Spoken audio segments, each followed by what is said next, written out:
I'm in charge of the household, and my rules are final. If you don't follow them, we'll get a divorce. Even though my husband was cheating on me, he still tried to boss me around. Why should I do everything he says? If that's how it's going to be, let's just get a divorce. I put all the loans in his name so he would see how much I contributed to our life together. My name is Belle. I'm 36 years old and work as a systems engineer. I've been married to my husband Derek for 6 years. We met through work because my company hired his company for some projects. When I was working for his company as a temp, he was very nice to me. We started hanging out outside of work, dated for a while, and then he proposed. I said yes. When I got married, I left my job at the company. Working as an engineer was very demanding and stressful, and the pay wasn't great. I was worried that if I kept working like that, I wouldn't have enough time for my husband, and our relationship would suffer. So I decided to become a freelancer. This way, I could have more time for household chores and to be with my husband. At first, freelancing didn't make much money, but I had engineering experience. Gradually, I got more clients and my income grew. I was surprised at how quickly things improved and was thankful for my husband's financial support during that time. I worked hard on housework, even though cooking wasn't my strong point. I used recipe books to try different meals to keep my husband happy. "Thanks for cooking and cleaning. It really helps me out," he said. His praise made me feel good. In the beginning, we respected each other and had a happy life. But after a few years, my husband suddenly suggested, "Isn't it time for us to get a new house?" Huh? A new house? I was shocked when my husband brought it up. He's not the type to save money. "Well, shouldn't we save a bit more first?" I asked. "What are you talking about? I earn a good income, don't I?" Yeah, but we haven't had any financial issues since we got married," I said, even though I wanted to mention that it was because of my income too. Although he gave me money for household expenses, he always used up his own allowance before payday. So I saved as much as I could from my own freelancing income and added it to our budget. That's how we managed to live comfortably without any financial problems. I was thankful for his income when we first got married, which is why I didn't tell him that my freelancing income had grown. I didn't want to hurt his feelings by revealing how much I was actually making. Even if I felt like we might have spent too much, our lifestyle hadn't changed. I realized my income had probably increased and wondered if my husband didn't fully understand his own finances. I was surprised by his excitement about building a new house, and I didn't know how to stop him. "What kind of house are you thinking of?" I asked, trying to find a way to build something affordable while considering his preferences. But he kept adding more and more features. "If we want to include all of these, the house will be very expensive," I said. "It's not a big deal. It's a once-in-a-lifetime purchase, and my income should cover it, right?" he replied. I was puzzled about how he came to that conclusion. I regretted not telling him about my increased income and decided it was time to do so to help him understand. "Direct, about the household expenses, I actually contribute a significant amount from my income too," I said. For some reason, he didn't believe me. "Come on, don't be so slow about this." "I'm not lying," I insisted. I wanted us to buy a more affordable house, but my husband didn't listen.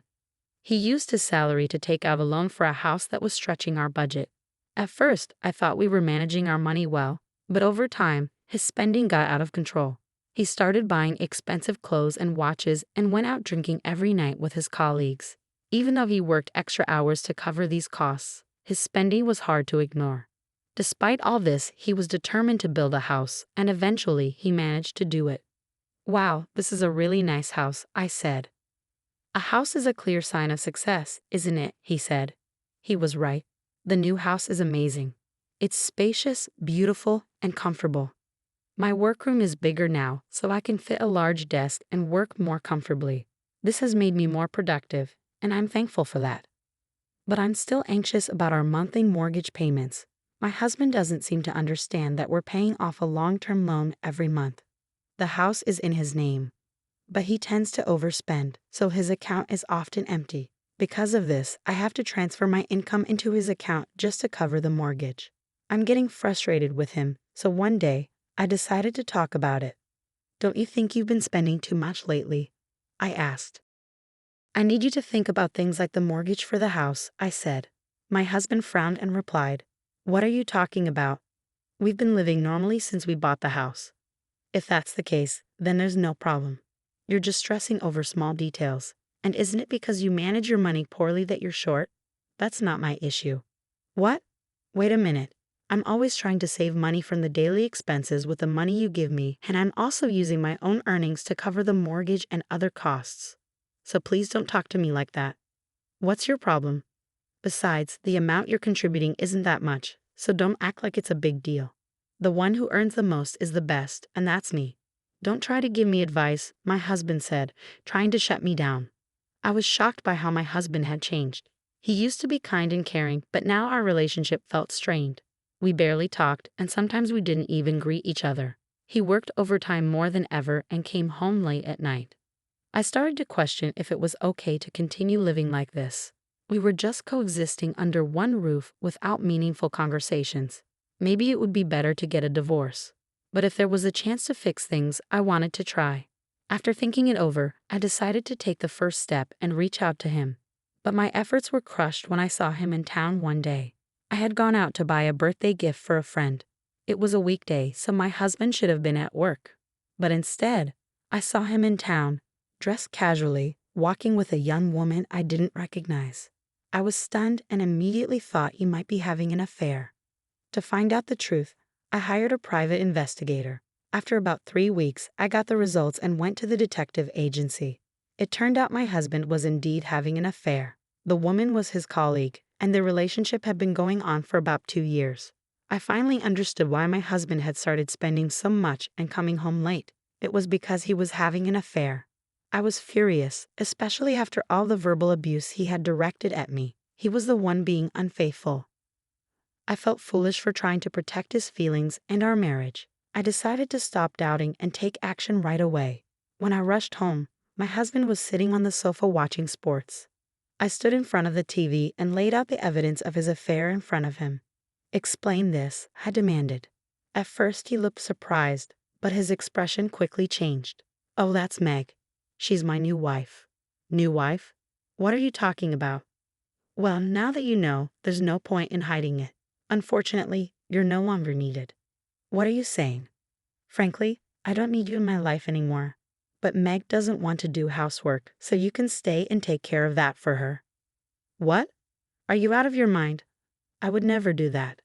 When I said that, my husband's face turned red with anger.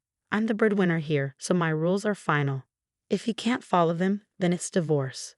Even though he was having an affair, he was still trying to control me. Why should I listen to him? "Fine, let's get a divorce."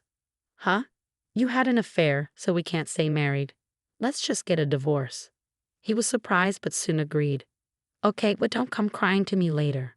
But you need to help me change the names on the utility bills and the car loans we just took out." I changed all the loans into my husband's name and got divorced. He probably thought it was over, but for me, it was just the beginning. You should realize how much I supported you. The day after the divorce was finalized, I was already settling into my new apartment. Then, I got a bunch of calls from my ex-husband. Since he hadn't paid me any compensation yet, I hadn't blocked his number. When I answered, he sounded flustered and said he needed to talk. I reluctantly agreed to meet him at a cafe, but he showed up with his mistress. "Well, you two seem to be getting along. What's this about? Why didn't you tell me?" I asked. He looked upset and said, "Every month I'm getting hit with a huge amount for loans. Why are the food expenses, car loans, utilities, and everything else so high? What are you trying to do by leaving all that on me?" "I divorced you and moved out, so it's only fair." "I don't have any other intentions," I replied. "Shut up. This is fraud. I'll sue you," he said. My ex-husband and his mistress glared at me, holding each other's arms. They both blamed me, but I couldn't accept their absurd accusations. "It's your fault for not understanding the situation. I showed you the documents, didn't I? The house loan was in your name, so it's only fair you pay it. I've been transferring the necessary money into your account. How could you, with your small income, cover all that?" As someone with a poor grasp of the situation, I explained calmly. I was working as a freelance engineer and making around $200,000 a year. "Is that true?" he asked, clearly shocked by how much I was earning compared to him. It didn't matter if he was surprised or not. What mattered was that I hadn't received proper compensation yet, so I planned to pursue it through a lawyer. Are you trying to swindle money from us? He demanded. I'm just claiming what's rightfully mine. I'll also be making claims against your mistress, I said. I received compensation from both of them for the emotional distress they had caused me. My ex-husband's mistress was devastated to find out he wasn't using his own money to pay for the loan. The next day, she disappeared from his life. Their affair ended just like any other when the money ran out. Now my ex-husband lives a lonely life, struggling to pay off his loan and make ends meet while commuting between work and home. He's facing the consequences he deserves, but he couldn't handle it and started spreading news about his affair at work. His mistress claimed he was abusing her, leading to a messy quarrel. Since neither of them was credible, no one believed their claims. His financial troubles worsened, and he was eventually demoted and received a pay cut due to his inability to focus on work because of his mounting debts.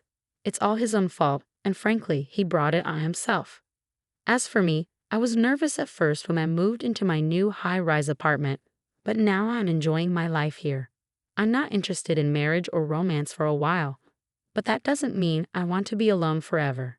If I meet someone in the future, I hope we can build a supportive relationship based on what I've learned from this experience. For now, I'm focusing on working hard and making the most of my time for myself.